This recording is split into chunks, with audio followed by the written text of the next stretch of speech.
আসসালামু আলাইকুম।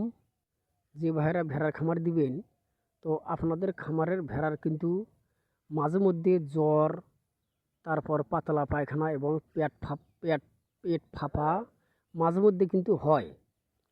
তো এই কারণে আপনাদেরকে সব সময় যে ওষুধগুলি রাখতে হবে আপনাদের খামারে, কেননা হঠাৎ করে দেখবেন আপনার ভেড়া মাঝরাতে জ্বর এসেছে এবং পেট ফেঁপে আছে। তো তখন আপনারা কি করবেন? তো এই কারণে আপনাদেরকে কিছু ওষুধ রাখতে হবে। তো কি কি ওষুধ রাখবেন সেই ওষুধ আমি এখন বলবো। আপনারা এই ওষুধগুলি লিখে রাখতে পারেন এবং শুনিয়ে মুখস্থও করতে পারেন।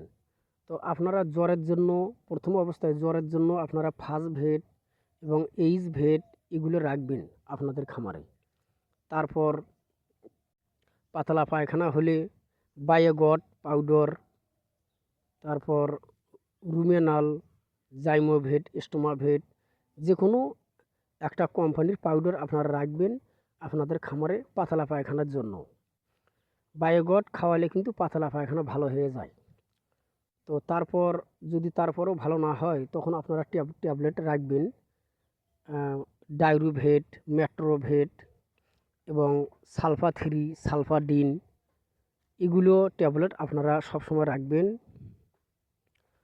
তো তারপর পেট যদি ফুলে যায় তো তখন আপনারা নো ব্লড, তারপর ব্লড স্টপ, ম্যাকভেট প্লাস, এগুলো সিরাপ। তো এগুলো সিরাপ আপনারা রাখবেন, এটা হলো পেট পেট ফোলার জন্য। তো আরও অনেক ওষুধ আছে। তারপর ওই মানুষে যে মানুষের যে ট্যাবলেট খায়, গ্যাসের ট্যাবলেট, অ্যান্টাসিড প্লাস, তো এগুলোর ট্যাবলেট আপনারা রাখবেন পেট ফোলার জন্য। তো যে রোগের ওষুধ, এক একটা রোগের এক এক রকমের ওষুধ, যাই হোক এগুলো ওষুধ আপনারা রাখবেন আপনাদের খামারে। তাহলে দেখবেন ইনশাআল্লাহ আপনারা কোনো সমস্যায় পড়বেন না।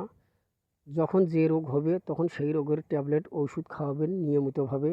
তাহলে ইনশাআল্লাহ আপনাদের খামারের ভেড়া এবং ছাগল হোক, যেটাই হোক, আপনাদের খামার অবশ্যই 100% উন্নতি হবে এবং ভেড়া সুস্থ থাকবে। যাই হোক, ওষুধ, আরও অনেক রকমের ওষুধ আছে, আমি সব কিছুর নাম বললাম না। তো আমার ভিডিও দেখে আপনাদের ভালো লাগলে সাবস্ক্রাইব করবেন, লাইক কমেন্ট অবশ্যই করবেন। আসসালামু আলাইকুম।